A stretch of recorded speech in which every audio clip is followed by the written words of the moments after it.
কক্সবাজারে আমরা কোথায় কোথায় ঘুরলাম, কি কি করলাম তাই থাকছে আজকের ব্লগে। আসসালামু আলাইকুম, সবাই কেমন আছেন? আশা করি অনেক ভালো আছেন। সকালবেলা রেডি হয়ে আমি আর আমার হাজবেন্ড একটা বাইক নিয়েছি। এই বাইকেই কিন্তু আমরা সারা দিন ঘুরবো। এর আগে কখনোই আমি বাইকে ঘুরিনি কক্সবাজার এসে, ফার্স্ট টাইম কিন্তু আমরা বাইকে ঘুরছি। এমনিতেও আমার বাইকে ঘুরতে অনেক বেশি ভালো লাগে, তার মধ্যে এত সুন্দর একটা জায়গা। আগের বার এসে কিন্তু আমরা কলাতলি, লাবণী বীচ, সুগন্ধা বীচ এইখান দিয়ে ঘুরেছিলাম, কিন্তু এইবার ভাবছি একদম টেকনাফে যাব। কখনোই কিন্তু টেকনাফে যাওয়া হয়নি। ইনানি বিচের সামনে দিয়ে যাচ্ছিলাম, পরে ভাবলাম এই ব্রিজটাতে একটু ঘুরে যাই। আজকের ওয়েদারটা মারাত্মক লেভেলে সুন্দর ছিল, অনেক বাতাস ছিল, তার সাথে আকাশটাও অনেক বেশি সুন্দর মাশাআল্লাহ। আমি আর আমার হাজবেন্ড মিলে মাঝখানে যাচ্ছিলাম ব্রিজে। যেহেতু আমাদের টেকনাফ যেতে অনেক বেশি সময় লাগবে, তাই আর ব্রিজে বেশি দেরি করিনি, কিছু পিকচার আর ভিডিও করে কিন্তু চলে আসছিলাম। এত বেশি বাতাস ছিল, আমি একটা ভালো করে ভিডিও করতে পারছিলাম না। আর দেখুন সমুদ্রে কত বড় বড় ঢেউ আসছে। কিছুক্ষণ থাকার পরে আমি আর আমার হাজবেন্ড মিলে রওনা দেই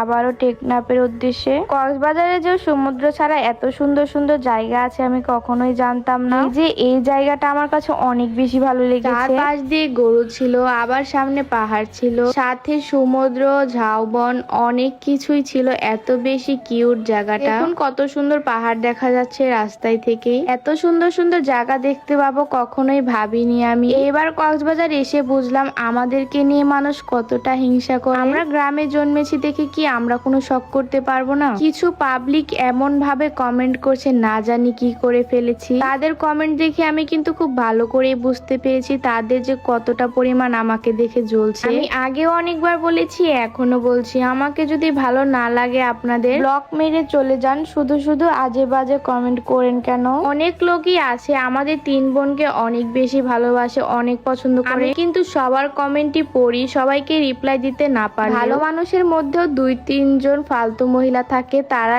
এসে আজে বাজে কমেন্ট করে চলে যায়। যারা আমাকে দেখতে পারেন না তারা আমাকে ব্লক করে দিলেই পারে। শুধু এইটুকুই বললাম, আমি আর কাউকে কিছুই বলতে চাই না। আমি যে কক্সবাজার আসার সময় সুন্দর একটা থ্রি পিস পরে এসেছিলাম, অনেকে আমাকে ইনবক্সে মেসেজ করেছেন, আপু এই থ্রি পিসটা আপনি কোন পেজ থেকে নিয়েছেন? থ্রি পিস গুলোর নাম জমজম লাক্সারি লোন। গরমের মধ্যে আমি মনে করি এই থ্রি পিস গুলো একদম বেস্ট। আমি দুইটা থ্রি পিস নিয়েছিলাম, দুইটা থ্রি পিসের কোয়ালিটি অনেক বেশি ভালো ছিল এবং অনেক বেশি সুন্দর ছিল। আমার কাছে তো অনেক ভালো লেগেছে। এইগুলা থ্রি পিস কেটেই কিন্তু আমি গোল জামা বানিয়েছি, কারণ থ্রি পিস কেটে আমি সবসময় গোল জামা পরতে পছন্দ করি, আমার অনেক বেশি ভালো লাগে। এই যে এই থ্রি পিসটাও নিয়েছিলাম, দুইটা থ্রি পিসের কোয়ালিটি অনেক বেশি ভালো, এত বেশি সফট কাপড়। এই থ্রি পিস পরলে কিন্তু একটু গরম লাগে না, অনেক বেশি পাতলা। এই গরমে কোথাও যাওয়ার জন্য এই থ্রি পিস গুলো আপনারা নিতে পারেন সারোজা সিগনেচার এই পেজ থেকে। ক্যাপশনে আমি পেজ লিংক দিয়ে দিব, স্ক্রিনে আমি স্ক্রিনশট দিয়ে দিচ্ছি পেজে। এত